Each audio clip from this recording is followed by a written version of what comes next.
ప్రజలకు తెలియజేయాల్సిన బాధ్యత మా మీద ఉంది. అందుకని ఈ స్టేట్మెంట్ ఇవ్వడం జరుగుతూ ఉంది. అధ్యక్ష, మీతో సహా ఈ సభలో చాలామంది సీనియర్స్ ఉన్నారు. ఆంధ్రప్రదేశ్ రాష్ట్రానికి సుదీర్ఘ రాజకీయ చరిత్ర ఉంది. మనకు ఎన్నికలు, ప్రజా తీర్పు అనేది కొత్త కాదు. కానీ 2024 జరిగిన ఎన్నికలు ఒక తిరుగుబాటులో జనంలో కనిపించిన ప్రజా చైతన్యం మాత్రం పూర్తిగా కొత్తని చెప్పాలి.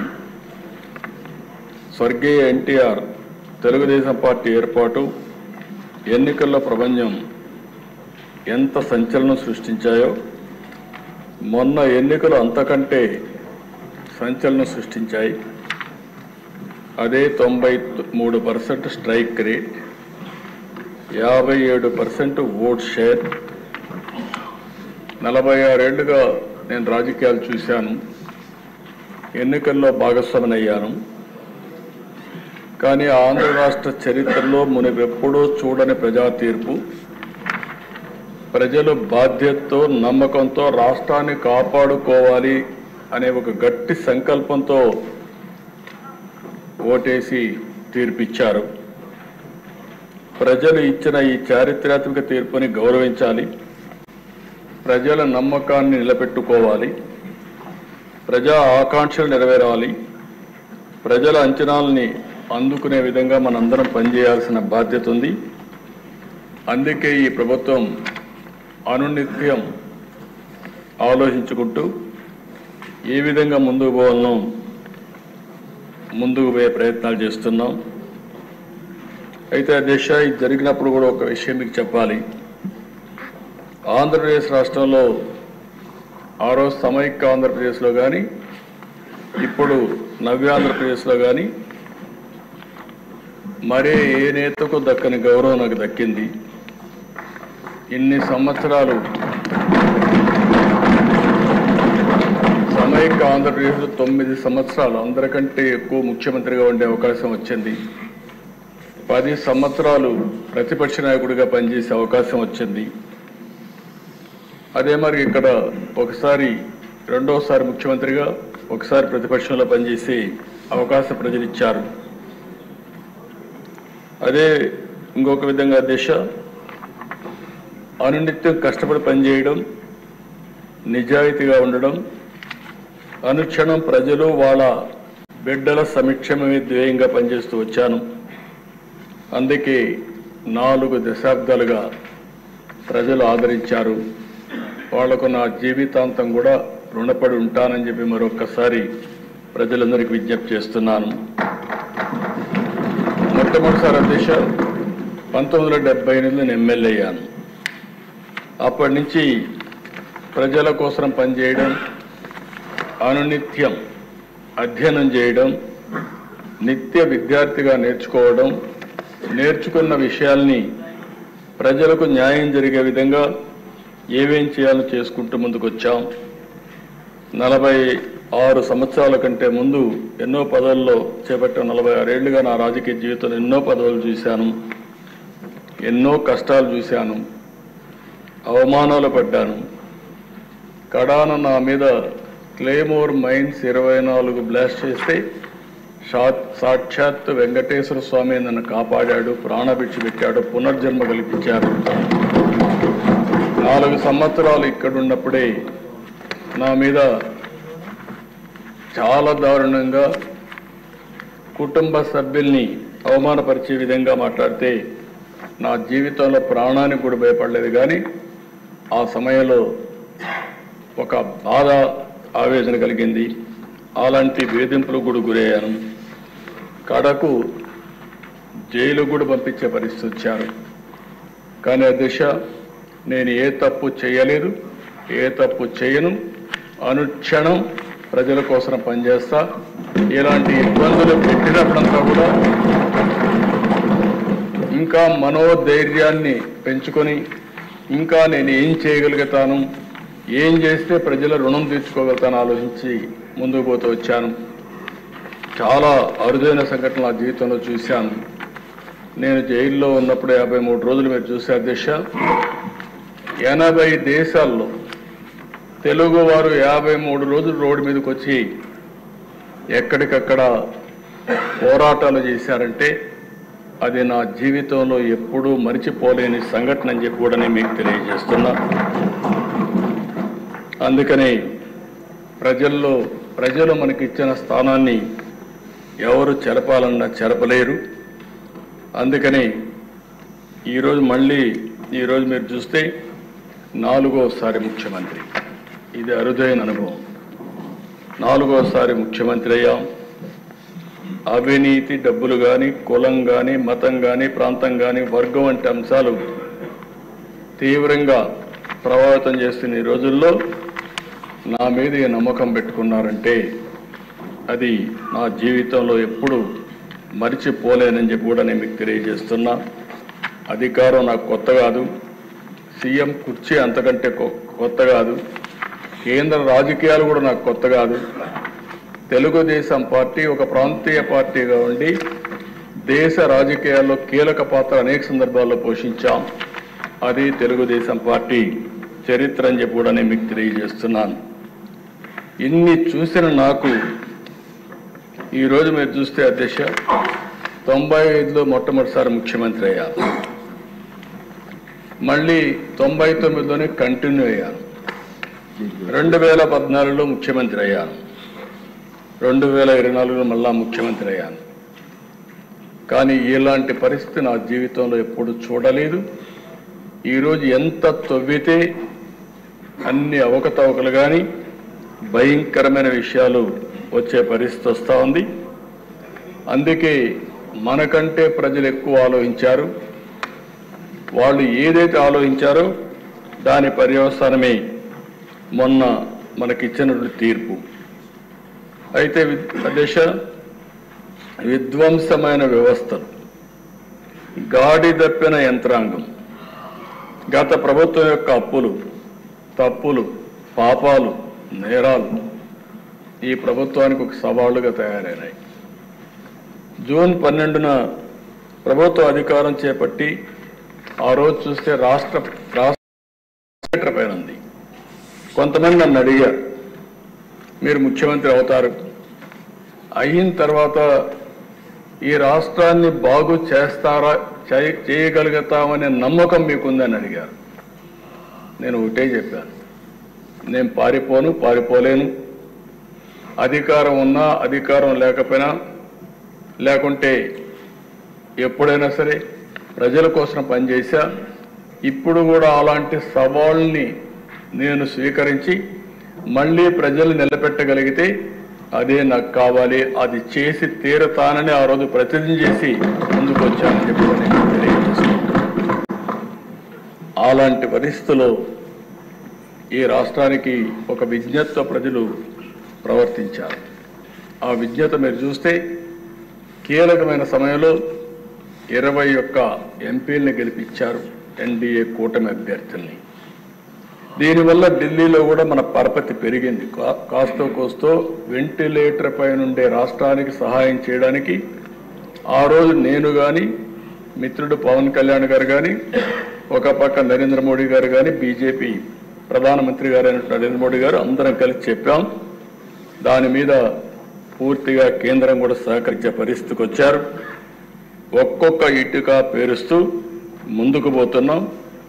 రాత్రి ఏది సాధ్యం కాదు. ఈ విషయాన్ని ఇక్కడుండే శాసనసభ్యులు కూడా అర్థం చేసుకుని మనం అందరం కూడా ప్రజలకు చెప్తూ మన ఆలోచన విధానం ప్రజలకు అంకితమైన భావంతో పనిచేస్తాం. అదే సమయంలో రాజీ లేకుండా ముందుకు పోతామని చెప్పి కూడా నేను మీకు తెలియజేస్తున్నా. ఇప్పుడిప్పుడే దగ్గర 162 రోజులు అయ్యింది. రోజులు లెక్క పెట్టుకుంటున్నాం. ఎందుకంటే అనునిత్యం బాధ్యత ఉంది మన మీద. ఇది మీరు చూసినప్పుడు చాలా డిపార్ట్మెంట్, గాడి తప్పిన డిపార్ట్మెంట్లన్నీ ఘాట్లో పెట్టే పరిస్థితికి వచ్చాం. దగ్గర లెక్కలు కూడా చెప్పాను. ఇంకా బయట ఇష్టానుసారంగా ప్రచారం చేసే పరిస్థితికి వచ్చారు. సాక్ష్యాధారాలతో సహా 10 లక్షల కోట్ల రూపాయలు అప్పులు కానీ, గాడి తప్పిన వ్యవస్థలు, అస్తవ్యస్తంగా ఉన్న ప్రభుత్వ శాఖలు, పెండింగ్ బిల్లు, అనేక సవాళ్లు విసిరిన మనకుండే అనుభవంతో వీలైనంతవరకు సరి చేసుకుంటూ వచ్చాం. నేను ఒకే విషయం ఈ సభ ద్వారా ప్రజలందరికీ హామీ ఇస్తున్నా, మీ నమ్మకాన్ని వమ్ము కానీయం. 5 నెలల్లో అనేక అడుగులు వేశాం. ప్రజలు ఒక నమ్మకాన్ని క్రియేట్ చేశాం. సంతృప్తి, సంతోషం, భద్రత కల్పించే విధానాల కోసం నాంది పలికాం. మళ్ళీ హామీ ఇస్తున్నా, ఎన్డీఏ విధానం సంక్షేమం, అభివృద్ధి, సుపరిపాలన ఈ 3 ద్వారా ఆంధ్రప్రదేశ్ రాష్ట్ర ప్రజలకు భరోసా ఇచ్చే విధంగా ఈ పరిపాలన కొనసాగిస్తామని చెప్పి కూడా నేను మీకు తెలియజేస్తున్నాను. మా ఆలోచన ఒకటే, పేదవాళ్ళ ఆదాయం పెరగాలి, ఖర్చులు తగ్గాలి, వాళ్ళ జీవన ప్రమాణాలు మెరుగుపరచాలనేదే ధ్యేయంగా పనిచేస్తున్నామని చెప్పి కూడా నేను మీకు తెలియజేస్తున్నాను. అందుకని ఎన్నికల్లో కొన్ని హామీలు ఇచ్చాం. ఆ హామీలు కూడా అనిత్యం సమీక్షలు చేసుకుంటున్నాం. అటు సూపర్ 6 కానీ, ఎన్నికల మేనిఫెస్టో కానీ ఇవన్నీ గుర్తుపెట్టుకొని ముందుకు పోతున్నాం. ఈ సందర్భంగా అధ్యక్ష, ఒక్క విషయం నేను ఈ సభ ద్వారా ప్రజలందరికీ తెలియజేయాలనుకుంటున్నాను. సంక్షేమం అనేది తెలుగుదేశం పార్టీతోనే ప్రారంభమైంది. ఈ విషయం దేశానికి అర్థమయ్యే విధంగా చెప్పగలిగాం. మీరు మొట్టమొదటిసారిగా అధ్యక్ష చూస్తే తెలుగుదేశం ఆవిర్భావంతోనే కూడు, గూడు, గుడ్డ అనే నినాదంతో సంక్షేమ పథకాలు మొదలుపెట్టాం. 2 రూపాయల కేజీ బియ్యం ప్రారంభించింది తెలుగుదేశం పార్టీ, గౌరవనీయులు ఎన్టీ రామారావు గారు. అది ఈరోజు ఫుడ్ సెక్యూరిటీగా దేశం మొత్తం అమలైందంటే అది తెలుగుదేశం పార్టీ చూపించిన చొరవ, ఒక స్ఫూర్తి అని చెప్పి కూడా నేను మీకు తెలియజేస్తున్నా. పేదవాళ్ళకు పింఛన్ ఇవ్వాలి, వీళ్ళకి ఇబ్బందులు ఉన్నాయని 30 రూపాయల పింఛన్తో ప్రారంభించింది తెలుగుదేశం పార్టీ. అది ఈరోజు ఈ రాష్ట్రంలో 4,000 రూపాయలు పింఛన్ ఇచ్చే పరిస్థితికి వచ్చాం. ఇంకో పక్కన దిశ, రైతుల్ని ఆదుకోవాలని 50 రూపాయలకే హార్స్ పవర్ విద్యుత్ కానీ, మొట్టమొదటిసారిగా పేదవాళ్లు ఉండవలసింది గుడిసెల్లో కాదు, వీళ్ళకు కూడా పక్కా ఇళ్ళు ఉండాలని పక్కా ఇళ్ళ నిర్మాణం ఏర్పాటు చేయడం, జనతా వస్త్రాలు లాంటి కార్యక్రమాలన్నిటికి కూడా 40 ఏళ్లకు ముందే టీడీపీ నాంది పలికింది అధ్యక్ష. అదే మరుగు అధ్యక్ష, అనేక ప్రభుత్వ పథకాలను కానీ, సంస్కరణలు కానీ, పాలసీలతో పేదవాళ్ళ జీవితాల్ని మార్చడానికి రూపకల్పన చేశాం. 2014లో కూడా 16,000 కోట్ల లోటు బడ్జెట్తో పరిపాలన ప్రారంభించిన 120 సంక్షేమ కార్యక్రమాలకు శ్రీకారం చుట్టాం. గిరిజనులకు, దళితులకు 27 పథకాలు, ముస్లింలకు ఒక 10 పథకాలు, బీసీలకు ఆదరణ వంటి పథకాలతో ముందుకు పోయాం అధ్యక్ష. సమైక్య ఆంధ్రప్రదేశ్లోని గర్ల్ చైల్డ్ ప్రొటెక్షన్ స్కీమ్ కింద 5,000 రూపాయలు బ్యాంకులో డిపాజిట్ చేసి అందులో వచ్చే వడ్డీ, ఆ ప్రిన్సిపల్ అమౌంట్ ఆడబిడ్డల భవిష్యత్తుకు భరోసా ఇచ్చిన పార్టీ తెలుగుదేశం పార్టీ అని చెప్పి కూడా మీకు తెలియజేస్తున్నాను. ఇదే కాకుండా అధ్యక్ష, పోయినసారి అయితే దగ్గర 120 స్కీములు తీసుకొచ్చాం. ఎన్టీఆర్ బేబీ కిట్ కానీ, తల్లి బిడ్డ ఎక్స్ప్రెస్ కానీ, అనేక సంక్షేమాలు, బీమా 5 లక్షల రూపాయలు బీమా ఇవ్వడం, మట్టి ఖర్చులకు 10,000 రూపాయలు ఇవ్వడం, కడాన ఎవరైనా చనిపోతే గౌరవప్రదంగా వీడుకోలు ఇవ్వాలని మహాప్రస్థానం పెట్టి డెడ్ బాడీని కూడా శ్మశానం వరకు తీసుకుపోయి గౌరవంగా అంత్యక్రియలు చేపించేదానికి శ్రీకారం చుట్టాం అధ్యక్ష. ఇప్పుడు అధ్యక్ష, ఇక్కడికి వచ్చినప్పుడు మనం ఆలోచిస్తే ఈ ప్రభుత్వం వస్తానే మొదటి డెసిషన్ ఏదైతే పింఛన్లు 4,000కు పెంచాం, ఎన్టీ రామారావు గారు 30,000 రూపాయలతో ప్రారంభించిన పేదల పింఛను 4,000 రూపాయలు పెంచడం దేశంలోనే మొట్టమొదటిసారి ఒకరిద్దరు అధ్యక్ష 64 లక్షల మందికి ఇస్తున్నాం. 64 లక్షల మందికి పేదల భరోసా కింద మొదటి తారీఖును అందజేసి వాళ్ళని ఆదుకుంటున్నాం. ఇంకో పక్క ఎవరైతే దివ్యాంగులు ఉన్నారో వారికైతే 6,000 రూపాయలు, దేశంలో ఎక్కడా ఈ విధంగా 6,000 రూపాయలు ఇస్తున్నాం. ఇంకో పక్కన అనారోగ్యంతో బాధపడే వాళ్ళకి 10,000, 15,000 ఇచ్చి వారందరినీ ఆదుకునే పరిస్థితి తీసుకొచ్చాం. ఈరోజు అధ్యక్ష కొండే వాళ్ళందరికీ కూడా ఒక ఐడియా ఉండాలి. ఈరోజు మీరు చూస్తే ఈరోజు మనం ఇచ్చేది 4,000 రూపాయలు, 6,000 రూపాయలు, 10,000 రూపాయలు, 15,000 రూపాయలు ఇస్తున్నాం. మన తర్వాత ఇచ్చేవాళ్ళు దేశంలో చాలా సంపన్న రాష్ట్రాలు ఉన్నాయి, ఆదాయం ఎక్కువ వచ్చే రాష్ట్రాలు ఉన్నాయి. ఈరోజు మహారాష్ట్ర ఉంది, లేకపోతే తమిళనాడు ఉంది, కర్ణాటక ఉంది. విభజన తర్వాత మనకంటే తెలంగాణ కూడా ఆదాయం ఎక్కువ వస్తుంది. మీరు చూస్తే అధ్యక్ష మనం 4,000 ఇస్తే హర్యానా 2,500, ఆ తర్వాత మూడోది మనం చూస్తే తెలంగాణ 2,016, కర్ణాటక 64,600, 65 సంవత్సరాలు పైబడితే 1,200. ఇంకో పక్కన దేశ తమిళనాడులో 1,200. మనం ఇచ్చేది 4,000, 6,000, 10,000, 15,000 ఇస్తే వాళ్ళు ఇచ్చేది 1,200. ఉత్తరప్రదేశ్ 1,000 రూపాయలు, మహారాష్ట్ర 600, గుజరాత్ అక్కడ చూస్తే 60 నుంచి 79 రూపాయలు, 60 నుంచి 79 వయసు వరకు 750, 80 సంవత్సరాలు పైబడితే 1,000 రూపాయలు ఇస్తున్నారు. అంటే ఈరోజు మనం గుర్తుపెట్టుకోవాల్సింది దేశంలో ఏ రాష్ట్రంలో జరగనటువంటి అతిపెద్ద సంక్షేమ కార్యక్రమం పేదలకు ఇచ్చే పింఛన్లని చెప్పి కూడా నేను తెలియజేస్తున్నాను. 33,000 కోట్ల రూపాయలు ఇస్తున్నాం.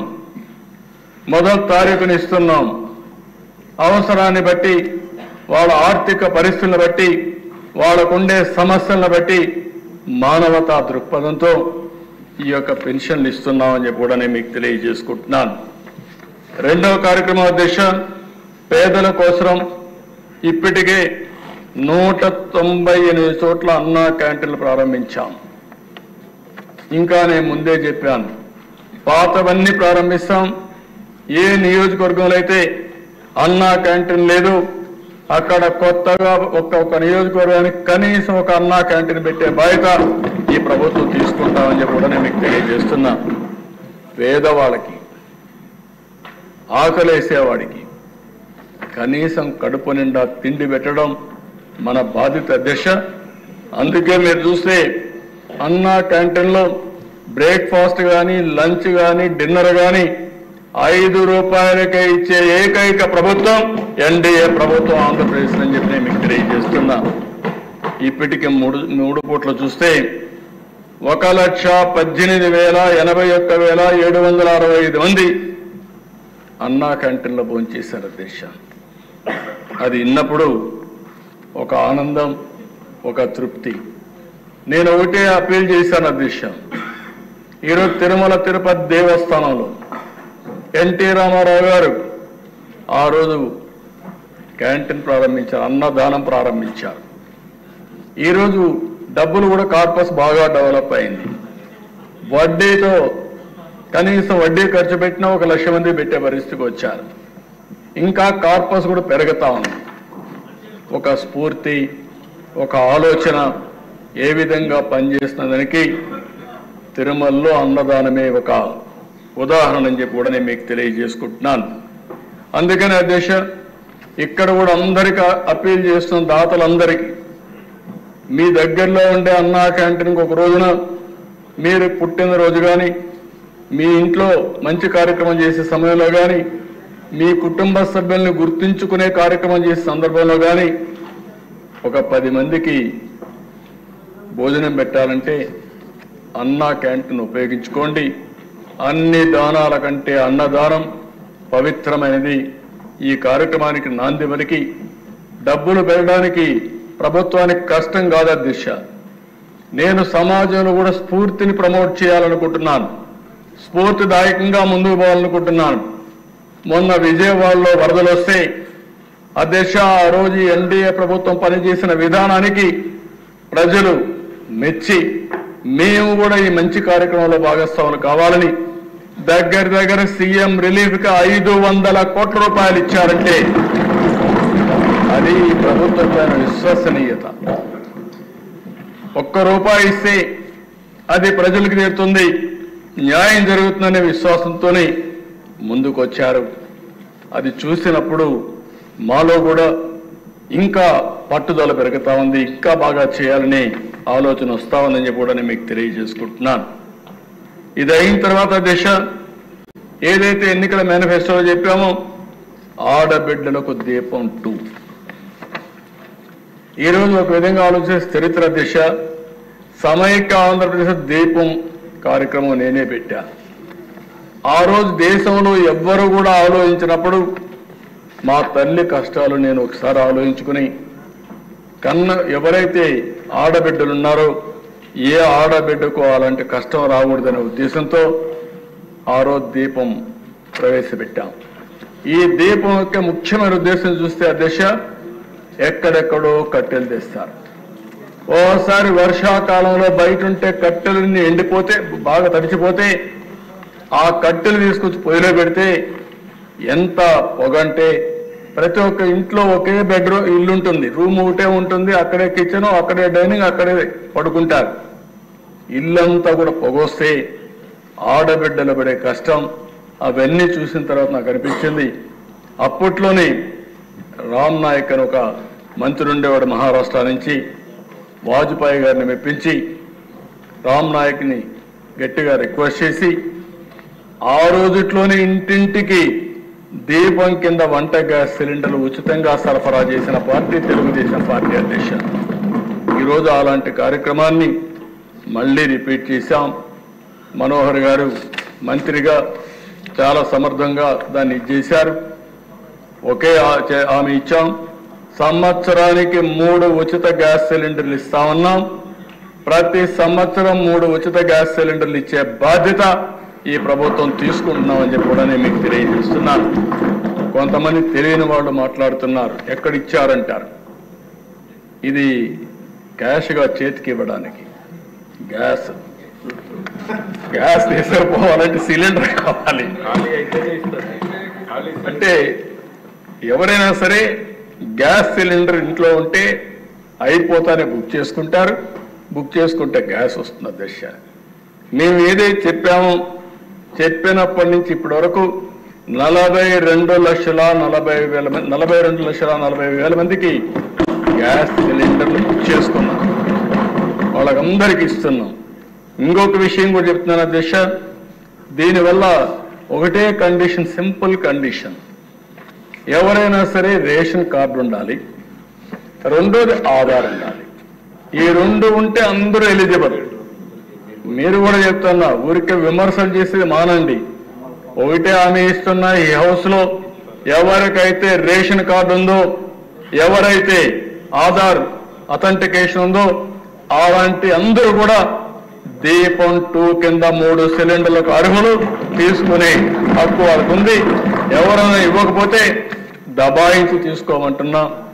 మనోహర్ గారిని కూడా కోరాను, ఢిల్లీలో కూడా నేను చాలా స్పష్టంగా రిక్వెస్ట్ చేశాను, మేమే డబ్బులు కడతాం, మీరు వాళ్ళ దగ్గర డబ్బులు కూడా కట్టకుండా తీసుకోకుండా ఇమ్మని చెప్పి రిక్వెస్ట్ చేశాం. కానీ వారు చెప్పింది ఇప్పటి వరకు అన్ని కార్యక్రమాలు కూడా ముందు డబ్బులు కడితే మళ్ళా వాళ్ళ అకౌంట్ డబ్బులు ఇచ్చుకోండి, కానీ ఇది చేయొద్దనే పరిస్థితికి వచ్చారు. కానీ ప్రయత్నం చేస్తున్నాం. కానీ ఈరోజు ఎవరైనా ఇది కట్టిన ఆర్డర్ బుక్ చేసుకున్న తర్వాత 48 గంటల్లో వాళ్ళ అకౌంట్లో డబ్బులు వేసే బాధ్యత ఈ ప్రభుత్వం తీసుకుంటాం. ఎస్క్రో అకౌంట్ కూడా ఓపెన్ చేశామని చెప్పి నేను మీకు తెలియజేస్తున్నాను. అదే మరిగా దిశ ఈరోజు చెత్త పన్ను రద్దు చేశాం. కనీసం చెత్త మీద పన్నేసి 83 లక్షల మెట్రిక్ టన్నులు చెత్తంతా పేరకపోయే పరిస్థితి వచ్చింది. ఇప్పుడు కూడా చెప్తున్నాను నారాయణ గారికి, ఎంత తొందరగా వీలైతే అంత తొందరగా చెత్త వదిలించమని చెప్పి. ఆయన అంటున్నాడు 1 ఇయర్ అంటున్నాడు, 1 ఇయర్ కుదరదు, నెక్స్ట్ అక్టోబర్ లోపల పూర్తిగా చెత్తంతా కూడా తీసే బాధ్యత, వీళ్ళు వేసిపోయిన చెత్తని క్లీన్ చేసే బాధ్యత తీసుకోవాల్సిన అవసరం ఉంది. చెత్త పన్ను రద్దు చేశామని చెప్పి కూడా నేను మీకు తెలియజేస్తున్నాను. అధ్యక్ష, మత్స్యకారులు పొట్టగొట్టారు. 217 జీవో తీసుకొచ్చారు. కనీసం అంతవరకు జీవనోపాధి వాళ్ళు స్వేచ్ఛగా ఎక్కడన్నా చెరువు ఉంటే ఆ చెరువులో ఆ సొసైటీ పోయి ఎక్కడికక్కడ ఉపాధి కల్పించుకునేవారు. అందుకే మళ్ళీ ఆ జీవోను రద్దు చేసి మత్స్యకారులకు అండగా ఉండడానికి ప్రభుత్వం ముందుకు పోతున్నాం. అవసరమైతే రుణాలు ఇప్పిస్తాం, వారికి గ్రాంట్ ఇస్తాం, అన్ని విధాలు అభివృద్ధి చేస్తామని చెప్పి కూడా నేను మీకు తెలియజేస్తున్నాను. స్వర్ణకారుల కోసం ఒక కార్పొరేషన్ పెట్టాం. ఆ రోజు చెప్పాం, స్వర్ణకారుల్ని పూర్తిగా ప్రోత్సహించే బాధ్యత ఈ ప్రభుత్వాన్ని. మొట్టమొదటిసారిగా గీత కార్మికులకి 10% మద్యం షాపులు వాళ్ళకి కేటాయించే కార్యక్రమానికి శ్రీకారం చుట్టాం. ఎందుకంటే చేతి వృత్తులు, కుల వృత్తుల్ని గౌరవించాల్సిన అవసరం ఉంది. వాళ్ళ జీవనోపాధి పోయింది. అందుకని వీళ్ళంతా కూడా గీత కార్మికులు ఏదైతే ఒకప్పుడు మీరు చూస్తే కళ్ళు గీసి వాళ్ళు జీవనోపాధి గడిపేవారు. అందుకే వాళ్ళ వృత్తిని గౌరవిస్తూ 10% మద్యం షాపులు వారికే కేటాయించాం. ఇంకో పక్కన అర్చకుల జీతాలు చాలని జీతాలు వస్తా ఉంటే 10,000 నుంచి 15,000కు పెంచాం. దేవాలయాల్లో నాయి బ్రాహ్మణులు ఉన్నారు, వాళ్ళ వేతనాలు 15,000 ఉంటే కాదు 25,000 చేస్తామని ఎలక్షన్ మేనిఫెస్టోలో చెప్పి ఇమ్మీడియట్ గా 25,000 చేసిన ప్రభుత్వం ఈ ప్రభుత్వం అని చెప్పి కూడా నేను మీకు తెలియజేస్తున్నా.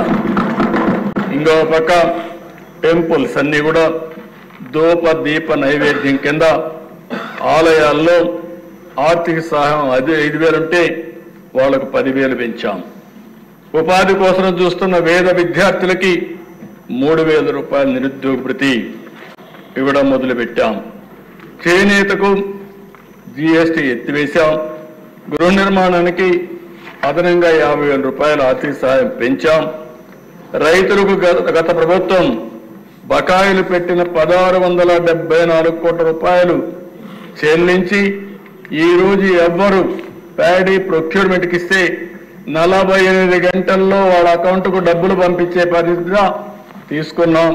అది కూడా వాట్సాప్ గ్రూపులు కూడా క్రియేట్ చేసి ఎక్కడా ఇబ్బంది లేకుండా చేస్తున్నాం.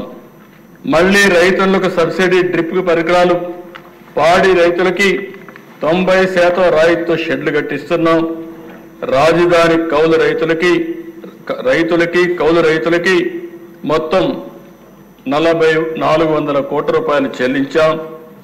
ఏ మాట చెప్పాము, గృహ నిర్మాణానికి గ్రామాల్లో 3 సెంట్లు, పట్టణాల్లో 2 సెంట్లు ఇచ్చే కార్యక్రమానికి శ్రీకారం చుట్టాం. అదే సమయంలో 5 సంవత్సరాల్లో ఈ రాష్ట్రంలో ఏ ఒక్క వ్యక్తి కూడా ఇంటి జాగా లేదనకుండా, ఇల్లు లేదని పరిస్థితి లేకుండా ప్రతి ఒక్కరికి ఇంటి జాగా ఇల్లు ఇచ్చే పరిస్థితి తీసుకొస్తామని చెప్పి కూడా నేను మీకు తెలియజేస్తున్నా. ఇవి ఒక పక్కన చేస్తూ అధ్యక్ష, నేను మళ్ళీ చెప్తున్నా, ఈ ప్రభుత్వ విధానం పేదలకు సంక్షేమ కార్యక్రమాలు చేయడం, అదే సమయంలో అభివృద్ధి కూడా కొనసాగించడం. అభివృద్ధి చేస్తే సంపద వస్తుంది, సంపద వస్తే ఆదాయం ప్రభుత్వానికి పెరుగుతుంది, తిరిగి పెరిగిన ఆదాయాన్ని పేదలకు ఖర్చు పెట్టే పరిస్థితి వస్తుంది. ఇదే విధానాన్ని కొనసాగిస్తున్నాం. అందుకే మేము ఎన్నికల మేనిఫెస్టోలో చెప్పిన ప్రతి ఒక్క విషయానికి కట్టుబడి ఉంటాం, న్యాయం చేస్తామని చెప్పి కూడా నేను మీకు తెలియజేస్తున్నా. ఇంకో పక్క అభివృద్ధి వైపు వచ్చినప్పుడు అధ్యక్ష, అమరావతి ఆ రోజు మీరు చూస్తే అమరావతి కానీ పూర్తయి ఉంటే మనకు ఒక నగరం వచ్చేది. ఒక నగరం వస్తే ఆర్థిక అభివృద్ధికి కేంద్రంగా ఉండేది. దీనివల్ల ప్రభుత్వానికి ఆదాయం పెరిగేది. దేశంలో ఎక్కడ చూసినా పట్టణాల్లో ఎక్కువ జనాభా ఉంటారు, అదే మాదిరిగా ఆదాయం కూడా ఎక్కువ వస్తుంది.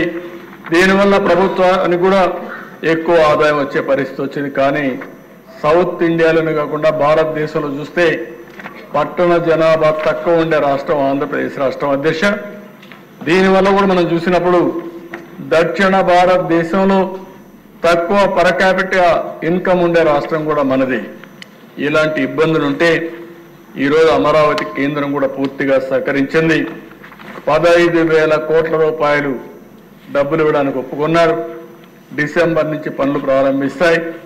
మొత్తం అన్ని పనులు పూర్తి చేసి మళ్ళీ అమరావతికి పూర్వ వైభవం తీసుకురావడానికి శ్రీకారం చుట్టాం. పనులు ప్రారంభమవుతాయి. అదే సమయంలో మళ్ళీ పెట్టుబడులు కూడా అట్రాక్ట్ చేయడానికి ఏమేం చేయాలో చేస్తున్నామని చెప్పి కూడా నేను మీకు తెలియజేస్తున్నాను. నిన్నే చెప్పాను దిశ, పోలవరం ఒక గేమ్ చేంజర్.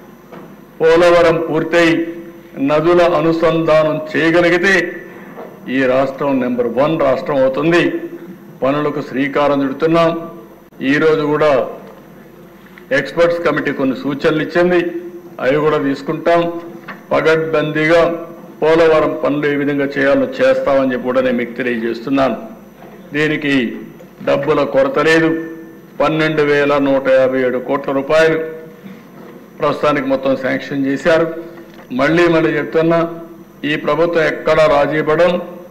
45.72 మీటర్లు ఎత్తుగట్టే విధంగానే ఈ ప్రాజెక్టు పని పూర్తి చేసే విధంగా ముందుకు పోతామని చెప్పి కూడా నేను మీకు తెలియజేస్తున్నాను. ఇంకో పక్కన దేశ 1-2 కాదు, కేంద్రం డబ్బులు ఇస్తే, సెంట్రలీ స్పాన్సర్డ్ స్కీమ్స్ లో డబ్బులు వస్తే అన్ని కూడా డైవర్ట్ చేసేశారు. 4,500 కోట్ల రూపాయలు కేంద్ర నిధులు డైవర్ట్ చేసి కేంద్రం నుంచి డబ్బులు తేలని పరిస్థితికి వచ్చారు. ఈ ప్రభుత్వం వచ్చిన వెంటనే 4,500 కోట్ల రూపాయలు పే చేసి మళ్ళీ కేంద్రం నుంచి డబ్బులు తెచ్చే ప్రక్రియకు శ్రీకారం చుట్టామని చెప్పి కూడా నేను మీకు తెలియజేస్తున్నాను. దీంట్లో ఒక ఎగ్జాంపుల్ మీరు చూస్తే దిశ, నిన్న కూడా డిప్యూటీ సీఎం గారు మాట్లాడారు, జల్ జీవన్ మిషన్. కేంద్రం 45% గ్రాంట్ ఇస్తున్నారు, మిగిలిన డబ్బులు మనం పెట్టుకోవాలి. కొన్ని రాష్ట్రాలు అయితే 1,00,000 కోట్ల రూపాయలతో ఇంటింటికి ట్యాప్ ఇచ్చే పరిస్థితికి వచ్చారు. ఇంకో పక్క వాటర్ కూడా సస్టైనబుల్ సోర్స్ లో తీసుకునే విధానానికి శ్రీకారం చుట్టారు. ఫస్ట్ గైడ్ లైన్స్ ఫిలాసఫీ మీరు చూస్తే మామూలుగా టెంపరవరీ బోర్డు నుంచి కాదు, టెంపరవరీ సోర్స్ నుంచి కాదు, సస్టైనబుల్ సోర్స్ ఉండాలి. అక్కడనే ఇంటింటికి ట్యాప్ ద్వారా నీళ్లు ఇవ్వాలని కేంద్ర ప్రభుత్వం చాలా స్పష్టంగా నిర్దిష్టంగా ప్రకటించింది. అందులోనే తెలుగుదేశం పార్టీ కూడా ఎన్డీఏ కూటమి మొన్న ఎన్నికల్లో చెప్పాం, ఇంటింటికి నీళ్లు ఇస్తాం, ట్యాప్ ద్వారా నీళ్లు ఇస్తామని చాలా స్పష్టంగా హామీ ఇచ్చాం. ఆ హామీకి కట్టుబడి ఉన్నాం. ఒక పక్కన డిప్యూటీ సీఎం గారు, ఇంకో పక్క నారాయణ గారు అమృత్ కింద ఇంటింటికి నీళ్లు ఇచ్చే కార్యక్రమానికి శ్రీకారం చుడతామని చెప్పి కూడా నేను మీకు తెలియజేస్తున్నాను. ఇంకో పక్కన దేశ పంచాయతీలకు 990 కోట్ల రూపాయలు రిలీజ్ చేశాం. ఫైనాన్స్ కమిషన్ డబ్బులు ఇప్పుడు మళ్ళీ ఒక 1,100-1,200 కోట్ల రూపాయలు వచ్చే పరిస్థితి ఉంది. ఇంకో పక్కన నరేగా మీరు అధ్యక్ష 5 సంవత్సరాలు ఏం చేశారు ఎవరికి తెలియదు. ఎక్కడ పనులైనాయో పనులు చూసే పరిస్థితి లేదు. ఇది మంచి కార్యక్రమం. 14-19లో మీరు చూస్తే నరేగాను ఉపయోగించుకుని గ్రామీణ ప్రాంతంలో 24,000 కిలోమీటర్లు సిమెంట్ రోడ్లు వేసిన చరిత్ర ఆ రోజు ప్రభుత్వానికి. ఈ 5 ఏళ్లు చూస్తే ఎక్కడ డబ్బులైతే డ్రా చేశారు కానీ ఎక్కడా పనులు కాని పరిస్థితి. అందుకే మొన్నే ఒకేసారి భారతదేశ చరిత్రలో ఒక రోజున గ్రామ సభలు పెట్టిన సందర్భం లేదు దిశ. 16,000 గ్రామ సభలు పెట్టి 4,500 కోట్ల రూపాయలతో ఎస్టిమేట్స్ తయారు చేసి 30,000 పనులకు శ్రీకారం చుట్టారు. జనవరి 15కి సంక్రాంతి కంటే ముందే పూర్తి చేసే విధంగా కార్యక్రమాలు చేస్తున్నారు. అది ప్రభుత్వం చేపట్టినటువంటి గ్రామీణ ప్రాంతాల్లో ఒక మహత్తర కార్యక్రమం అని చెప్పి కూడా నేను మీకు తెలియజేస్తున్నాను. అధ్యక్ష, రహదారులు ఈరోజు మీరు చూస్తే R&B రోడ్లు ఉన్నాయి. అన్ని రోడ్లు గుంతలు పెట్టి వెళ్ళారు, గుంతలు తవ్వి వెళ్ళారు. ఎక్కడ పోయినా ఏ రోడ్డు చూసినా భయంకరంగా ఉంది. ఈ విషయంలో మనందరం గుర్తుపెట్టుకోవాల్సిన అవసరం ఉంది. రోడ్డు అనేది ఒక నాగరికతకు చిహ్నం. రోడ్డు ఉంటే రవాణా మెరుగైన రవాణా ఉంటుంది. రెండవది, గ్రామాల్లో మనం రైతు పండించే పంట కూడా మార్కెట్కి తీసుకుపోయే అవకాశం ఉంటుంది. ఇంకో పక్క మన ఆరోగ్యం కూడా ఈ గుంతల రోడ్లు చూస్తూ ఉంటే చాలా అనారోగ్య సమస్యలు ఒకటి రెండు కాదు, అన్ని సమస్యలు. అందుకే గ్రామాల్లో ఉండాలంటే ప్రజలకు కూడా విరక్తి కలిగే పరిస్థితి వస్తూ ఉంది. అందుకనే ఇవన్నీ కూడా చేయాలనే ఉద్దేశంతో మొన్ననే కొంతవరకు రోడ్లన్నీ గుంతలన్నీ క్లీన్ చేయాలని 860 కోట్ల రూపాయలు శాంక్షన్ చేసి సంక్రాంతికంతా గుంతలు లేని రోడ్లు తయారు చేయాలనే ఒక సంకల్పంతో ముందుకు పోతున్నాం. పార్ట్ హోల్స్ ఫ్రీ రోడ్స్ తయారు చేస్తాం. అయితే అధ్యక్ష, ఇక్కడ మళ్ళీ ఒకసారి చెప్తున్నా, దీంతోనే సమస్య పరిష్కారం కాదు. ఇంకా చాలా రోడ్లు ఉన్నాయి. ప్రభుత్వానికి కూడా ఒక పక్క ప్రథమ ప్రాధాన్యత సంక్షేమ కార్యక్రమాలు ఇవ్వాలి, ఇంకో పక్క కేంద్రం నుంచే ఇచ్చే డబ్బులకు మనం మ్యాచింగ్ గ్రాంట్ ఇవ్వాలి, మూడో పక్కన అభివృద్ధి కార్యక్రమాలు చేయాలి. అప్పుడే మళ్ళీ ఆదాయం పెరుగుతుంది. అదే సమయంలో మనం రోడ్లు కూడా వేసుకోవాల్సిన అవసరం ఉంది. అందుకే నిన్న మీరు చెప్పినప్పుడు కూడా చూస్తే అధ్యక్ష, దగ్గర 10 లక్షల ఎకరాలు లిఫ్ట్ ఇరిగేషన్ ప్రాజెక్టుల ద్వారా నీరు అందిస్తున్నాం. దుర్మార్గం మీరు ఒకసారి చూస్తే, నేను ఎప్పుడు ముఖ్యమంత్రి అయినా లిఫ్ట్ ఇరిగేషన్ అన్నిటికీ డబ్బులు ఖర్చు పెట్టి రిపేర్ చేయడం, మళ్ళా కొత్తగా ఒకరు వస్తే అన్నీ కూడా అక్కడనే మోటార్లు కూడా అమ్ముకొని వెళ్ళిపోవడం, అవి కూడా దొంగిలించుకొని పోవడం. ఇప్పుడు అధ్యక్ష దగ్గర 4 లక్షల ఎకరాలకు నీళ్లు ఇవ్వలేని పరిస్థితి. ఏం చేయాలో తెలియదు. ఒకవేళ చేసిన 5 ఏళ్ళ తర్వాత మళ్ళా పోయే పరిస్థితి వస్తుంది. ఇలాంటివన్నీ కూడా పరిష్కారం చేసుకోవాల్సిన అవసరం ఉంది. అందుకని సర్వీస్ ప్రొవైడర్ అని చెప్పి నేను మాట్లాడాను. పేదవాళ్ళ మీద భారం పడకూడదు, ప్రజల మీద భారం పడకూడదు. కానీ అదే సమయంలో వాళ్ళ జీవన ప్రమాణాలు పెరిగేట్టుగా ఈ యొక్క రోడ్ల వ్యవస్థ కానీ, టెలికమ్యూనికేషన్ కానీ, కరెంటు కానీ ఇవన్నీ ఉండాల్సిన అవసరం ఉంది. అందుకే నేనేం ప్రపోజ్ చేసింది, ఇది కూడా ఆలోచించమని కోరాను. నా ఉద్దేశం ఒక్క నేషనల్ హైవేస్ అన్ని బాగుండడం కాదు, ఎక్కడ నేషనల్ హైవే ఎక్కినా చాలా బాగుంటుంది. అక్కడి నుంచి స్టేట్ హైవే పోగానే ఇంకా గుంతలు, ఇంకా భయంకరమైన రోడ్లు వచ్చే పరిస్థితి ఉంది. దీనికి కూడా పూర్తిగా పరిష్కార మార్గం చూడాల్సిన అవసరం ఉంది. దానికి ప్రభుత్వం కట్టుబడి ఉన్నామని చెప్పి తెలియజేసుకుంటూ, ఇంకా నేను చర్చించిన తర్వాత వినూత్నమైన ఆలోచనతో ముందుకు వచ్చి రాష్ట్రంలో ఒక్క నేషనల్ హైవే కాదు, ఆ ఊరికి మళ్ళా దేశ ఊర్లోకి పోతే సిమెంట్ రోడ్ ఉంది, ఊర్లో సిమెంట్ రోడ్ ఉంది. నేషనల్ హైవే అయితే 2 లేన్ 4 లేన్ 6 లేన్ 8 లేన్స్ వచ్చేసాయి. కానీ మధ్యలో మాత్రం గోతులు పడ్డ రోడ్లు ఉన్నాయి. దీన్ని పరిష్కారం చేయాల్సిన అవసరం ఉంది. దీన్ని ఏ విధంగా చేయాలో చేస్తామని చెప్పి కూడా నేను మీకు తెలియజేస్తున్నాను. మొన్నే సమీక్ష చేశా. కొంత వాళ్ళు కూడా వెసులుబాటు కావాలంటే అన్ని ఇచ్చాం. 75,000 కోట్ల రూపాయలతో నేషనల్ హైవే ప్రాజెక్టులు మన రాష్ట్రంలో జరుగుతున్నాయి. 2.5 సంవత్సరాల్లో పూర్తి అవుతాయి. అదే సమయంలో ఇంకొక 30-40 వేల కోట్ల రూపాయల పనులు కూడా తొందరలోనే ప్రారంభమవుతాయి. దగ్గర 1,15,000 నుంచి 1,20,000 కోట్ల రూపాయలు విలువ చేసే ప్రాజెక్టులు నేషనల్ హైవే ప్రాజెక్ట్స్ ఈ రాష్ట్రంలో జరుగుతాయని చెప్పి కూడా నేను మీకు తెలియజేస్తున్నాను. ఇంకో పక్కన దేశ 72,000 కోట్ల రూపాయలతో రైల్వే ప్రాజెక్టులు రాష్ట్రంలో జరుగుతున్నాయి. దాన్ని కూడా సమీక్ష చేశాం. రైల్వే స్టేషన్స్ ఆధునీకరణ కానీ, ఎక్కడైనా మనకుంటే ఫ్లైఓవర్స్ కానీ, అండర్ పాస్లు కానీ, ఇంకో కొత్త రైల్వే లైన్ కానీ, ఇవన్నీ కూడా శ్రీకారం చుడుతున్నాం. మొన్నే మీరు చూస్తే అమరావతి రైల్వే లైన్ కూడా కేంద్రం సహకరించారు. దానికి కూడా వారికి మనస్ఫూర్తిగా అభినందనలు తెలియజేస్తున్నానని మీ ద్వారా తెలియజేస్తున్నాను అధ్యక్ష. ఇది కాకుండా దేశ ఈరోజు ఎన్డీఏ కూటమి జాబ్ ఫస్ట్, ఉద్యోగ కల్పన మా విధానం అని చెప్పి చాలా స్పష్టంగా చెప్పాం. అందుకే ఈ ప్రభుత్వం వచ్చిన మొదటి సంతకం మెగా డిఎస్సి 16,347కు సంతకం పెట్టాం. ఇంటర్వ్యూలు కూడా పిలవడానికి సిద్ధంగా ఉన్నాం. కొంచెం రిటర్న్ ఎగ్జామ్ టైం కావాలంటే ఆ టైం ఇచ్చాం. ఇది వస్తానే ఇమ్మీడియట్గా ఇంటర్వ్యూస్ కూడా పూర్తి చేసి వీలైనంత తొందరలో 16,347 ఉద్యోగాలు ఇవ్వడానికి మెగా డిఎస్ ద్వారా ఇవ్వడానికి ముందుకు పోతాం అధ్యక్ష. అదే మరిగా అధ్యక్ష, నిన్నే మీరు చూస్తే ఒక 25 పాలసీలు తీసుకొచ్చాం. 25 పాలసీల్లో industrial development policy, MSME policy, food processing policy, electronic policy, private parks policy, clean energy policy, semiconductor policy, drone policy, data centre policy, ఇలాంటి పాలసీలన్నీ కొన్ని తీసుకొచ్చాం.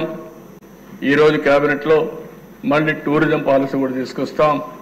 మొట్టమొదటిసారిగా టూరిజానికి ఇండస్ట్రీ స్టేటస్ ఇచ్చి రాబోయే రోజుల్లో ఎక్కువ ఉపాధి కల్పన టూరిజం ద్వారా జరుగుతుంది. దీనికి శ్రీకారం చుడుతున్నామని చెప్పి కూడా నేను మీకు తెలియజేస్తున్నాను. ఇవన్నీ వస్తే అధ్యక్ష తిరిగి పరిశ్రమలు ఇక్కడికి వస్తాయి. నిన్నే మీరు చూశారు, ఎస్ఐపివి మీటింగ్ పెట్టుకున్నాం. నేను డిప్యూటీ సీఎం మంత్రులందరం దగ్గర 85,000 కోట్ల రూపాయలు పెట్టుబడులకు క్లియరెన్స్ ఇచ్చాం. 35,000 ఉద్యోగాలు వచ్చే అవకాశం ఉంది. దానికి నిన్నే శ్రీకారం చుట్టాం. ఇది కాకుండా దిశ నేను ఇవే కాకుండా ఇంకా కొన్ని ఉన్నాయి. అవన్నీ మీరు చూస్తే దగ్గర ఏపీఐఐసి ల్యాండ్ అలాట్మెంట్ దగ్గర 3,500 కోట్లకి ఇచ్చారు. దీనివల్ల 9,573 ఉద్యోగాలు వస్తాయి. నిన్న మేము చేసింది ఎస్ఐపిబి ఇన్వెస్ట్మెంట్లు 85,000 కోట్లకు చేశాం. దగ్గర 34,000 ఉద్యోగాలు వస్తాయి. ఇంకొక పక్కన ఏదైతే ఎన్హెచ్పిసి ఎన్టీపీసీ ఏదైతే ఉందో ఆ ఎన్టీపీసీ ఈ నెల 29వ తారీఖున ప్రధానమంత్రి గారు ఫౌండేషన్ ఇస్తున్నారు. ఎన్టీపీసీ జెన్కో జాయింట్ వెంచర్ 50-50 ఇది. ఇద్దరు కలిసి 1,00,000 కోట్ల రూపాయలు పెట్టుబడులు విశాఖపట్నంలో పెట్టబోతున్నారు. ఇది కాకుండా ఇంకో పక్కన రిలయన్స్ బయోఫ్యూయల్స్ కింద 65,000 కోట్ల రూపాయలు పెట్టడానికి ఒక్కొక్క ప్లాంట్కి 135 కోట్లు పెడతారు. దీనివల్ల 500 ప్లాంట్లు పెట్టి 2,50,000 మందికి ఉద్యోగాలు వస్తాయి అధ్యక్ష. ఇది కాకుండా మల్లవల్లి డిస్ట్రిక్ట్ ఇండస్ట్రీ దీనికి ఇచ్చాం. వాళ్ళు 30,000 ఉద్యోగాలు క్రియేట్ చేసే పరిస్థితిలో ఉన్నారు. ఇంకో పక్కన మీరు చూస్తే అధ్యక్ష ఎనర్జీ సెక్టర్లో 11,900 కోట్ల రూపాయలు పెట్టుబడి పెట్టి 6,075 మందికి ఉద్యోగాలు వచ్చే పరిస్థితి వస్తుంది. ఇవన్నీ చూస్తే ఇంకా మనం చేయాలని చాలా ఉంది. కానీ దగ్గర 3,78,000 కోట్ల రూపాయలతో 3,73,539 మందికి ఉద్యోగ కల్పన కోసం ముందుకు పోయాం. నేను అందుకనే అధ్యక్ష మొన్న కూడా మీరు చూస్తే పాలసీలో చాలా స్పష్టంగా చెప్పాం. ఆ పాలసీలో మీరు చూస్తే ఎవరైనా ఉద్యోగాలు ఎక్కువ ఇస్తానంటే వాళ్ళకి ఎక్కువ ఇన్సెంటివ్స్ ఇస్తున్నాయి. దేశంలో ఫస్ట్ టైం ఉద్యోగానికి ప్రత్యేక వెయిటేజ్ ఇచ్చి ఉద్యోగ కల్పన కోసం ప్రాధాన్యత ఇచ్చి ఇన్సెంటివ్స్ ఎక్కువ ఇచ్చినటువంటి ఏకైక ప్రభుత్వం ఆంధ్రప్రదేశ్ ఎన్డీఏ ప్రభుత్వం. దీనికి ప్రత్యేకమైన పాలసీలు తీసుకొచ్చామని చెప్పి కూడా నేను మీకు తెలియజేసుకుంటున్నాను. అదే మరిగా దేశ ఆ రోజు మీరు చూస్తే లా అండ్ ఆర్డర్ గాలికి వదిలిపెట్టారు. పోలీస్ శాఖను నిర్వీర్యం చేశారు. వ్యవస్థలో నిర్లక్ష్యం చూపించారు. రాజకీయ ప్రాధాన్యతకి ఎక్కువ ఇది ఇచ్చి అణగదొక్కే మార్గం, రాజకీయ నాయకుల్ని ఏ విధంగా నిర్వీర్యం చేయాలో ప్రయత్నం చేశారు తప్ప ఎక్కడ డిపార్ట్మెంట్ పనిచేయించిన సందర్భం లేదు. ఇంకో పక్కన మీరు చూస్తే గంజాయి విపరీతంగా రావడం, డ్రగ్స్ రావడం, లా అండ్ ఆర్డర్ పతనావస్థకి వెళ్ళిపోయింది. ఈ సందర్భంగా ఇక్కడుండే మెంబర్స్ అందరినీ ఒకటే కోరుతున్నా, ఎక్కడ పోయినా లా అండ్ ఆర్డర్ గురించి మీరు మాట్లాడాలి. ఆడబిడ్డల అత్యాచారం చాలా నీచం, చాలా బాధేస్తుంది. నేను ఒకే మాట చెప్తున్నాను, మర్యాదగా చెప్పాం, పదే పదే చెప్పాం. ఒక పక్క ఎడ్యుకేట్ చేస్తాం, ఇంకో పక్క వార్నింగ్ కూడా ఇస్తున్నా. ఎవరైతే ఆడబిడ్డల జోలికి వస్తారో కబద్దార్ జాగ్రత్తగా ఉండి ఏం చేయబోతామో చేసి చూపిస్తాం. మొహమాటం మాత్రం లేదు. మీరు కావాలని గంజాయి తీసుకొని, ఇప్పుడైతే గంజాయి కూడా డ్రోన్స్ పెట్టాం. డ్రోన్స్ ద్వారా గంజాయిని ఐడెంటిఫై చేస్తున్నాం. ఎక్కడైతే గంజాయికి మూలాలు ఉన్నాయో, ఎక్కడైతే పండిస్తున్నారో అక్కడి నుంచే సోర్స్లో నుంచే దాన్ని కంట్రోల్ చేసే బాధ్యత తీసుకున్నాం. ఈ నెలలోనే లేకుంటే ఫస్ట్ వీక్లో ఈ డ్రగ్స్కు వ్యతిరేకంగా పెద్ద ర్యాలీ కూడా తీయాల్సిన అవసరం ఉంది అధ్యక్ష. ఈ సభలో నేను అనౌన్స్ చేస్తున్నా. మనందరికీ నేను చూసుకొని ఆ టైమింగ్స్ కూడా చూసుకొని ఒక రోజున విద్యార్థుల్లో కూడా అవేర్నెస్ తీసుకొద్దాం, పిల్లల్లో కూడా అవేర్నెస్ తేవాల్సిన అవసరం ఉంది. పేరెంట్స్ కూడా విజ్ఞప్తి చేస్తున్నాను అధ్యక్ష, పిల్లలతో మాట్లాడండి, ఎడ్యుకేట్ చేయండి. కొంతమంది చూస్తే ఏంటి అధ్యక్ష, 16 సంవత్సరాలు 18 సంవత్సరాలు, ఒక పక్క చూస్తే భవిష్యత్తుకు ముందుకు పోతున్నారు. ఈరోజు పేపర్లో నేను చూస్తే 3,10,000 మంది అమెరికాకు చదువుకోవడానికి వెళ్తున్నారు. అందులో అధ్యక్ష 56% ఆంధ్రప్రదేశ్ తెలంగాణ తెలుగు వారు వెళ్తున్నారు. దేశమంతా 46% అయితే 54%, 56% మన వాళ్ళు వెళ్లే పరిస్థితికి వచ్చారు. అంటే ప్రపంచం మొత్తం నాలెడ్జ్ ఎకానమీలో రాణిస్తున్నారు. కొంతమంది పనికిరాని పిల్లలు, ఆ పిల్లలు కూడా తప్పు కాదు, మనం కూడా తయారు చేయాలి, మాట్లాడాలి. వాళ్ళ విషయాలు ఎప్పటికప్పుడు మాట్లాడి వాళ్ళను కూడా సమాయత్తం చేయాల్సిన బాధ్యత, మెంటల్గా ప్రిపేర్ చేయాల్సిన బాధ్యత ఉంది. ఒకవేళ ఎవరన్నా కానీ సరిగా కానీ ఉండకపోతే అలాంటి వాళ్ళని కఠినంగా వాళ్ళపైన యాక్షన్లు తీసుకుని తద్వారా ఒక మెసేజ్ కూడా ఇవ్వాల్సిన అవసరం ఉంది.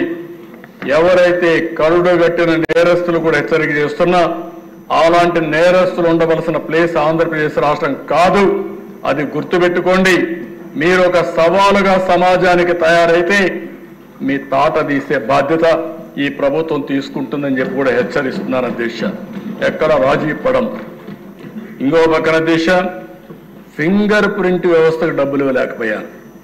ఈరోజు 120 కోట్లు ఇచ్చాం, వెహికల్స్కి డబ్బులు ఇచ్చాం, కొత్త వెహికల్స్ అనే పెడుతున్నాం, టెక్నాలజీ ప్రాధాన్యత ఇస్తున్నాం. భవిష్యత్తులో పోలీస్ శాఖను బలోపేతం చేసి లా అండ్ ఆర్డర్కి టాప్ ప్రియారిటీ ఇస్తామని చెప్పి కూడా నేను మీకు తెలియజేస్తున్నాను. ఇది కాకుండా అధ్యక్ష, ఈరోజు ఈ ప్రభుత్వంలో మీరు ఒకసారి చూస్తే సుపరిపాలనకు నాంది పలికాం. ఒక పక్క అభివృద్ధి సంక్షేమం సుజావుగా జరగాలంటే పరిపాలన గుడ్ గవర్నెన్స్ ఉండాల్సిన అవసరం ఉంది. అందుకనే ఈరోజు మీరు చూసినప్పుడు 1వ తారీఖునే ఉద్యోగస్తులకి, పింఛన్దారులకి, ఎవరైతే పెన్షనర్స్ ఉన్నారో వాళ్ళందరికీ కూడా 1వ తారీఖు ఇచ్చే పరిస్థితి తీసుకొచ్చాం. ఇక్కడ ఒక అధ్యక్ష, ల్యాండ్ టైటిలింగ్ యాక్ట్ రద్దు చేశాం, యాంటీ ల్యాండ్ గ్రాబింగ్ యాక్ట్ తీసుకొస్తున్నాం. ఎవరైనా సరే భూ కబ్జాలు చేస్తే ఆ భూ కబ్జాలు చేశారని మేము ప్రూవ్ చేయడం కాదు, మీరే ప్రూవ్ చేసుకోవాల్సిన అవసరం ఉంటుంది. ఎవరైనా సరే ప్రైవేటు భూములు జోలుకొచ్చినా, ప్రభుత్వ భూములు జోలుకొచ్చినా, ఎవరైతే ఈ కబ్జాదారులు ఉన్నారో, ల్యాండ్ గ్రాబర్స్ ఉన్నారో వాళ్ళందరికీ హెచ్చరిక చేస్తున్నాం. ఈ సెషన్లో అది బిల్లు వస్తుంది, చట్టం అవుతుంది. గడిచిన 5 సంవత్సరాల్లో జరిగిన పనులు మీరు ఒక్కసారి ఆలోచిస్తే అధ్యక్ష, ఎవరు పిటిషన్ ఇచ్చినా నాది 22A కింద రాసేశారు, నా భూమి వేరేవాడు కబ్జా చేశాడు, నా భూమి ఇప్పించండి అనే పరిస్థితికి వచ్చారు. ఒక ఫారెస్ట్ తయారు చేశారు, డ్రోన్ సర్వే అన్నారు, బౌండరీసే మార్చేశారు. ఇంకో పక్కన మీరు చూస్తే భూములు కూడా నాకు వచ్చే పిటిషన్లని అనలైజ్ చేస్తే 160% ల్యాండ్ డిస్ప్యూట్స్ వచ్చాయి. ఎక్కడికక్కడ భయంకరమైన వాతావరణం క్రియేట్ చేశారు. అందుకని అవసరమైతే ఇవన్నీ కూడా చెప్పాం. ఏవైతే గ్రామాల్లో రెవెన్యూ సదస్సులు పెడతాం, సమస్యలు పెట్టి ప్రక్షాళన చేస్తాం, రీసర్వేలు చేస్తాం, ఎన్ని చర్యలు చేయాలనో తప్పు చేసిన వాళ్ళపైన యాక్షన్ తీసుకుంటాం. తప్పులు సరిచేసే బాధ్యత ఈ ప్రభుత్వం తీసుకొని తొందరలోనే ఈ సమస్యకి పరిష్కార మార్గం చూపిస్తామని మరొకసారి ప్రజలందరికీ హామీ ఇస్తున్నాను. అదే మరిగా దేశ మద్యం దోపిడీ ఇప్పుడు కూడా అర్థం కాని విషయం. హోల్సేల్, రీటైల్, మ్యానుఫ్యాక్చరింగ్ అన్ని కూడా అస్తవ్యస్తం చేశారు. ఈరోజు ఈ ప్రభుత్వం వచ్చిన తర్వాత ఒక ట్రాన్స్పరెంట్ మెథడ్ తీసుకొచ్చాం. ఒకప్పుడు దేశంలో ఉండే బ్రాండ్లు కానీ పక్క దేశాల్లో ఉండే బ్రాండ్లు ఈ రాష్ట్రంలో ఉండేటివి కాదు. ఓన్ బ్రాండ్లు పెట్టారు. బూమ్ బూమ్ అని చాలాసార్లు ఇక్కడ కూడా మాట్లాడాను. అలాంటి బ్రాండ్స్ అన్నీ వచ్చాయి. ఈరోజు ఆ బ్రాండ్లన్నీ పోయి స్టాండర్డ్ బ్రాండ్స్ వచ్చాయి. ఈరోజు ఎవరైనా సరే నా బ్రాండ్ లేదనో లేకుంటే ఎవరైనా మ్యానిపులేట్ చేస్తున్నారని చెప్పే అవకాశం లేకుండా చేశాం. అదే మరిగా షాపుల అలాట్మెంట్ కూడా లాటరీ వేసాం. అందరి సమస్యలు లాటరీ వేసి ఇచ్చాం తప్ప ఎక్కడా రికమెండేషన్ జరగలేదు. నేను ఇంకొక మాట కూడా హెచ్చరిస్తున్నాను. ఎవరైనా సరే ఆ షాపు పెట్టుకొని ఎక్కడైనా రీటైల్ గాని మీ ఇష్ట ప్రకారం అమ్మితే మాత్రం ఖబర్దార్ జాగ్రత్తగా ఉండండి. బెల్ట్ షాప్ వస్తే మాత్రం బెల్ట్ తీస్తాం. చాలా కఠినంగా ఈ ప్రభుత్వం ఉంటుంది. ఎవరిని వదిలిపెట్టమని చెప్పి నేను క్లారిటీ ఇస్తున్నాను. ఫస్ట్ టైం 10 లక్షలు ఇస్తున్నాం. రెండోసారి ఇంకా ఏమాత్రం నిర్మోహమాటంగా ఆ షాపుని క్యాన్సిల్ చేస్తామని చెప్పి కూడా నేను మీకు తెలియజేస్తున్నా.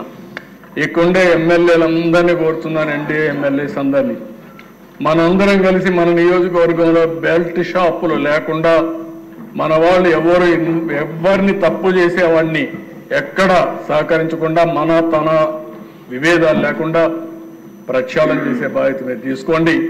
తద్వారా మీకు మంచి పేరు వస్తుంది, ఎన్డీఏకి మంచి పేరు వస్తుంది. అది చేయాల్సిందిగా ఎమ్మెల్యేస్ అందరినీ కోరుతున్నాం. ఇంకో పక్కన అధ్యక్ష లాస్ట్ టైం విధానాలు చూస్తే జోబులన్నీ ఖాళీ అయిపోయినాయి. ఆరోగ్యం మొత్తం చెడిపోయే పరిస్థితి వచ్చింది. ఇంకో పక్కన 25 సంవత్సరాలు తాకట్టు పెట్టి మద్యం పైన అప్పు తీసుకొచ్చే పరిస్థితికి వచ్చారు. అవన్నీ విధానాలన్నీ క్యాన్సిల్ చేశాం. మళ్ళీ కొత్త చరిత్రకు శ్రీకారం చుట్టాం. ఇంకో పక్కన దేశ ఉచిత ఇసుక, మన ఊర్లో దొరికే ఇసుక మనం ఉచితంగా తీసుకోలేని పరిస్థితి తీసుకొచ్చారు. చాలా సమస్యలు సృష్టించే పరిస్థితికి వచ్చారు. అందుకనే అధ్యక్ష చాలా స్పష్టంగా సేంద్రేజ్ కానీ జీఎస్టీ కానీ ఎలాంటి ట్యాక్సులు లేవు. ఎవరైనా సరే ఎక్కడైనా సరే ఇసుక తీసుకెళ్లాలంటే స్వేచ్ఛగా ఇసుక తీసుకుపోవచ్చు. ఎవరైనా అడ్డపడితే అలాంటి వారిపైన పీడీ యాక్ట్ పెట్టి అవసరమైతే లోపలేసే బాధ్యత ఈ ప్రభుత్వం తీసుకుంటామని చెప్పి కూడా నేను మీకు తెలియజేస్తున్నా. ఇప్పటికే చాలా వరకు నార్మల్సీ వచ్చింది. ఇంకా 1-2 ప్లేసుల్లో ఇలాంటి సమస్య ఉంది. వాళ్ళు కూడా మళ్ళా హెచ్చరిస్తున్నాం. ప్రభుత్వం చాలా స్పష్టంగా ఉన్నాం, చాలా క్లియర్గా ఉన్నాం. ఎట్టి పరిస్థితుల్లో ఉచిత ఇసుక ట్రూ స్పిరిట్తో అమలు చేయాల్సిన అవసరం ఉంది. దానికి అందరూ సహకరించాల్సిందిగా మరొకసారి కోరుతున్నాను. అన్ని జీవోలు ఆన్లైన్లో పెట్టాం. 5 సంవత్సరాలు చీకటి జీవోలు, రహస్య జీవోలు అవన్నీ పోయినాయి.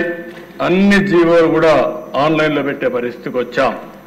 ఇంకో పక్కన దేశ ఈరోజు టెక్నాలజీని అందిపుచ్చుకుని వాట్సాప్ గవర్నెన్స్లో ముందుకు వచ్చాం. ఈరోజు మీరు ఒకసారి చూస్తే దగ్గర చాలా సేవలన్నీ కూడా వాట్సాప్లో ఇచ్చే పరిస్థితి వస్తుంది. అందుకని ఈరోజు దగ్గర రెవెన్యూ సర్వీసులు చాలా ఉన్నాయి. ఈ రెవెన్యూ సర్వీసులే కాకుండా అనునిత్యం కావలసిన సేవలు చాలా ఉన్నాయి అధ్యక్ష. ఈరోజు మీరు చూస్తే ఎండోమెంట్స్ దగ్గర అన్ని టెంపుల్స్ లో సేవల దగ్గర నుంచి ఎవ్రీథింగ్ మీరు చూస్తే 56 సర్వీసులు రాబోయే రోజుల్లో వాట్సాప్ సర్వీసెస్ కింద పెట్టేస్తాం. కరెంటు విషయంలో ఎనర్జీలో 39 వస్తున్నాయి, ఆర్టీసీలో 9 వస్తున్నాయి, ఆర్టీఏలో 4 వస్తున్నాయి, గ్రీవెన్సెస్ ఒక 6 వస్తున్నాయి, రెవెన్యూలో 16 వస్తున్నాయి, మున్సిపల్ అడ్మినిస్ట్రేషన్ ఒక 28 వస్తున్నాయి, పంచాయతీరాజ్లో ఉన్నాయి. దగ్గర 150 సర్వీసులు రాబోయే రోజుల్లో ఆన్లైన్లో పెట్టేస్తాం.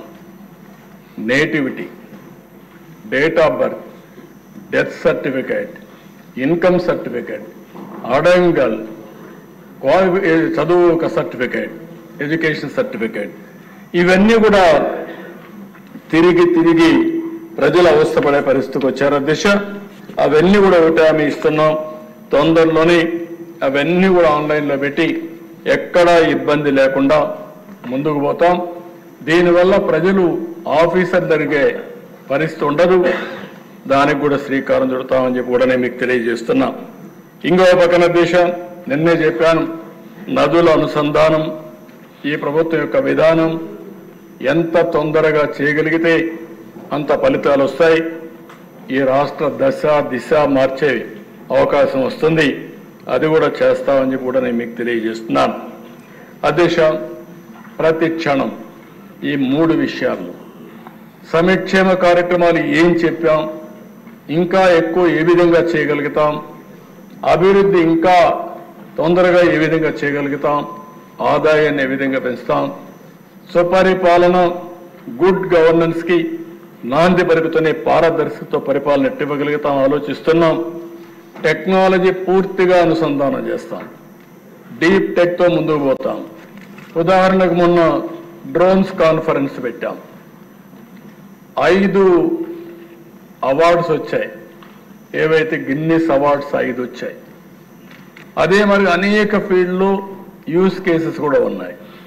అందుకని డ్రోన్స్ కోసం ఒక డ్రోన్ సిటీ ఒకటి పెట్టి అక్కడే మ్యానుఫ్యాక్చరింగ్, డ్రోన్ పైలట్స్ ట్రైనింగ్, అదే సమయంలో సర్టిఫికేషన్ కూడా ఇచ్చి పెద్ద ఎత్తున దేశానికి కేంద్రంగా ఓరవకల్ డ్రోన్ సిటీగా తయారు చేయబోతున్నాం అని చెప్పి కూడా నేను మీకు తెలియజేస్తున్నాను. ఇదే కాకుండా సీసీటీవీ కెమెరాలకు ఎక్కువ ఇస్తున్నాం, ఐఓటీస్కి వెళ్తున్నాం. నా ఉద్దేశం ఒకటే, లా అండ్ ఆర్డర్ కానీ, అభివృద్ధి కానీ, ప్రజలకు అవసరమైన సేవలు కానీ టెక్నాలజీ అనుసంధానం చేసుకుంటే చాలా ఫాస్ట్గా ముందుకు పోయే పరిస్థితి వస్తుంది. నేను అందుకే పదే చెప్తున్నాను, హార్డ్ వర్క్ చేయడం కాదు, స్మార్ట్ వర్క్ చేయాలి. ఒక సెల్ ఫోన్ ఉంటే ఏ పనిని చేసుకునే విధానానికి శ్రీకారం చుట్టే రోజులు వస్తాయి. దానికి మనం ముందుకు పోవాల్సిన అవసరం ఉందని చెప్పి కూడా నేను మీకు తెలియజేస్తున్నాను. అందుకనే దేశ ఇవన్నీ జరగాలన్నా కొంత టైం కావాలి. నేను ఒక ఆలోచన ఇస్తే ఆ ఆలోచన అమలు చేయాలన్నా అధికార యంత్రాంగం కానీ, ఆ ఆలోచనని స్వీకరించే ఆలోచన ప్రజలకు కూడా రావాల్సిన అవసరం ఉంది. అయితే నేను ఒకటే చెప్తున్నా, ఇది అసాధ్యమేం కాదు. అట్లని చెప్పి రాత్రి ఎన్ని అయిపోతాయని చెప్పలేము. కానీ సవాళ్ళు వస్తూ ఉంటాయి, సమస్యలు వస్తాయి, అధిగమిస్తాం, ముందుకెళ్తాం. ఈరోజు ఇంకొక విషయం కూడా ఈ సభలో చెప్తున్నా, రైతులు ధాన్యం ఇస్తున్నారు. రైతులకు గిట్టుబాటు ధర వస్తూ ఉందా లేదా అనునిత్యం మనం సమీక్ష చేసుకోవాల్సిన బాధ్యత మన మీద ఉంది. ఇంకో పక్కన పత్తి ఉంది. నిన్న మొన్న కొన్ని ఆర్టికల్స్ వచ్చాయి, మళ్ళా దానిపైన సమీక్ష చేస్తాం. కొంతమంది వ్యాపారస్తులు పత్తి కూడా ఏదో తరిచిందనో లేకుంటే మెత్తగా ఉందనో తక్కువ డబ్బులు ఇచ్చే పరిస్థితి వస్తున్నారంటున్నారు. రైతులకు గిట్టుబాటు ధర ఇచ్చే విధానానికి ఈ ప్రభుత్వం కట్టుబడి ఉన్నాం, అది చేస్తామని చెప్పి మరొకసారి హామీ ఇస్తున్నాం. అదే సమయంలో దిశ వినియోగదారుడికి ధరలు పెరగకుండా, నిత్యావసర వస్తువుల ధరలు పెరగకుండా అనునిత్యం మానిటర్ చేస్తాం. దానికి కూడా కమిటీ వేసాం, ఆ కమిటీ కూడా పనిచేస్తుంది. ఈ 2 కూడా ఎప్పుడో అధ్యక్ష మీరు చూస్తే మీరు కూడా అందులో భాగస్వాములు. ఆ రోజుల్లో రైతు బజారు పెట్టి రైతులు పండించిన ఏవైతే వ్యవసాయ ఉత్పత్తులన్నీ నేరుగా రైతు బజారు ద్వారా అమ్ముకునే ఏర్పాటు చేసింది తెలుగుదేశం ప్రభుత్వం ఆ రోజే సమైక్య ఆంధ్రప్రదేశ్లో. అలాంటి పాలసీస్ ఉన్నాయి, దానికి కూడా ఇచ్చేస్తామని చెప్పి తెలియజేసుకుంటూ, అదే మరిగా ఈరోజు మనం అనునిత్యం ఎప్పటికప్పుడు ప్రజల సమస్యల్ని ఆలోచించుకుంటూ ముందుకు పోవాల్సిన అవసరం ఉంది. ప్రజలకు ఇబ్బందులు లేకుండా చేయడం కోసం ఏమేం చేయాలో అన్ని ఆలోచిస్తున్నామని చెప్పి కూడా నేను మీకు తెలియజేస్తున్నాను. ఈ సెషన్లోని మీ అందరి ముందర కూడా విజన్ డాక్యుమెంట్ స్వర్ణ ఆంధ్రప్రదేశ్ 2047 అది కూడా తీసుకొస్తున్నాం, అది కూడా మేము ముందర పెడతామని చెప్పి కూడా నేను మీకు తెలియజేస్తున్నాను. ఇంకో పక్కన దేశం ప్రజలకు ఖర్చులు తగ్గించాలి. ఇందులో వినూత్నమైన కార్యక్రమం సూర్యఘర్ ఏదైతే కేంద్ర ప్రభుత్వం అదే మాదిరిగా ప్రధానమంత్రి గారు ప్రమోట్ చేశారో ఈ సూర్యఘర్ ద్వారా మీ ఇళ్లలోనే కరెంట్ ఉత్పత్తి చేసుకునే అవకాశం ఇండ్ల పైన. దీనికి పేదవాళ్ళందరికీ ఉచితంగా మనమే సోలార్ ప్యానెల్స్ పెట్టిస్తాం. 200-250 యూనిట్ల కోసం సోలార్ ప్యానెల్స్ పెట్టిస్తాం. దానికి అగ్రిగేటర్ని సెలెక్ట్ చేస్తాం, వాళ్ళు కూడా వచ్చి పనిచేస్తారు. దాన్ని పెట్టే బాధ్యత కూడా మనమే తీసుకుంటాం, మెయింటైన్ చేసే బాధ్యత మనం తీసుకుంటాం. వాళ్ళు ఎప్పుడు కావాలంటే అప్పుడు వాడుకోవచ్చు, వాళ్ళకి సర్ప్లస్ ఉంటే గ్రిడ్కి ఇవ్వచ్చు, మళ్ళీ అవసరమైతే గ్రిడ్ ద్వారా వాళ్ళు తీసుకుని నెలవారీగా 200 యూనిట్లు కానీ 250 యూనిట్లు కానీ కరెంటు ఉచితంగా ఇచ్చే ఏర్పాట్లు మనం చేయడానికి సిద్ధంగా ఉన్నాం. ఇది ఎమ్మెల్యేలు ఎంత శ్రద్ధ తీసుకుంటే అంత మీకు ఉపయోగపడుతుంది. రెండోది కుసం ఉంది, ఇది కూడా మీరు ఒకసారి ఆలోచిస్తే రైతులు వాళ్ళ పంప్ సెట్ దగ్గరనే సోలార్ ప్యానెల్స్ పెట్టుకోవడం, వాళ్ళకు అవసరమైన కరెంటు వాడుకోవడం, అదనంగా కరెంటు వాడితే ఉత్పత్తి అయితే గ్రిడ్కి ఇవ్వచ్చు, లేదు పంప్ సెట్ దగ్గర కరెంటు తయారు చేసుకొని నేరుగా ఇంటికి వాడుకోవచ్చు, లేకపోతే ట్రాక్టర్లు ఛార్జ్ చేసుకోవచ్చు, లేకపోతే వాళ్ళ స్కూటర్లు కానీ కార్లు కానీ ఆటోలు కానీ ఛార్జ్ చేసుకునే పరిస్థితి వస్తుంది.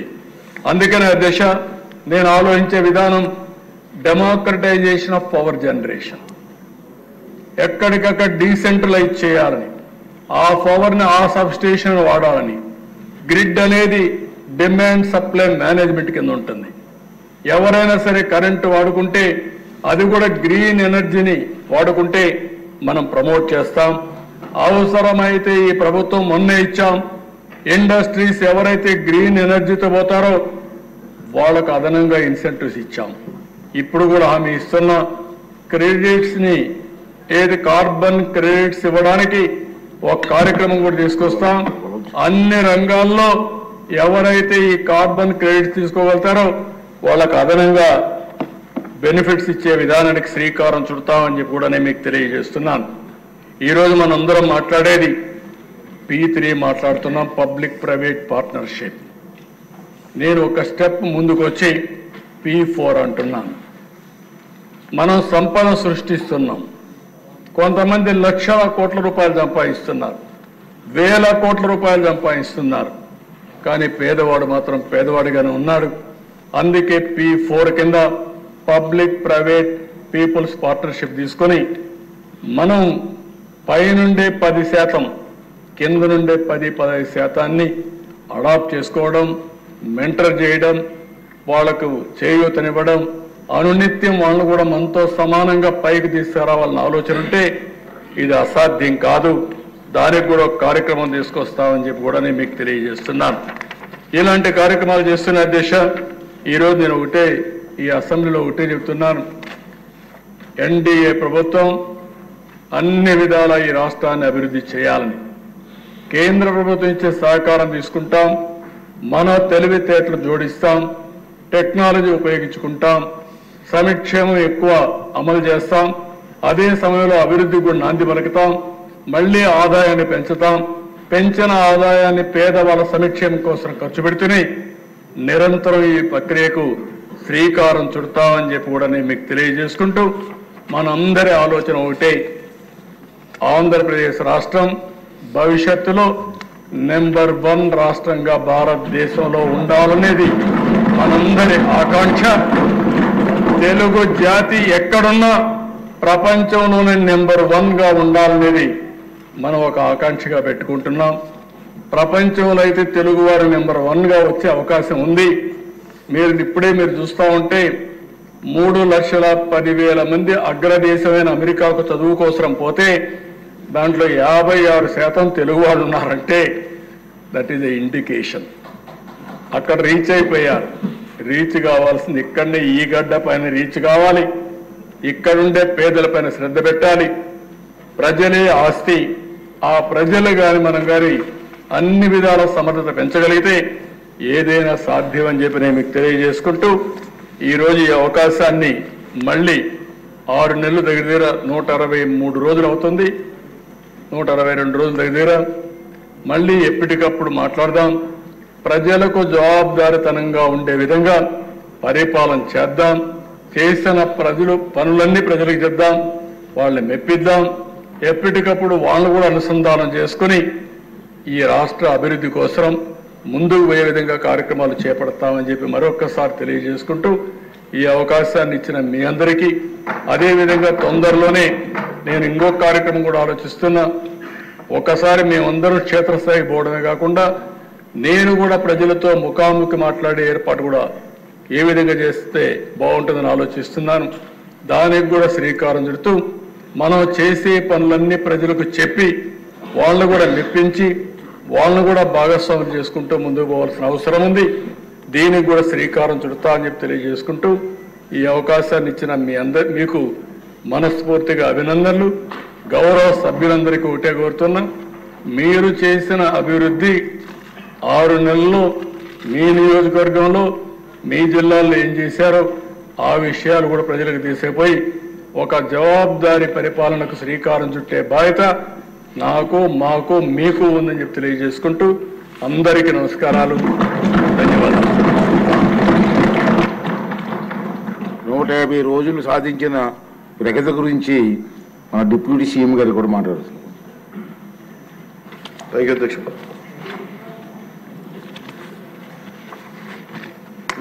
150 రోజులు అయిన సందర్భంలో కుటుంబ ప్రభుత్వం ఏం చేసిందని గౌరవ ముఖ్యమంత్రి గారు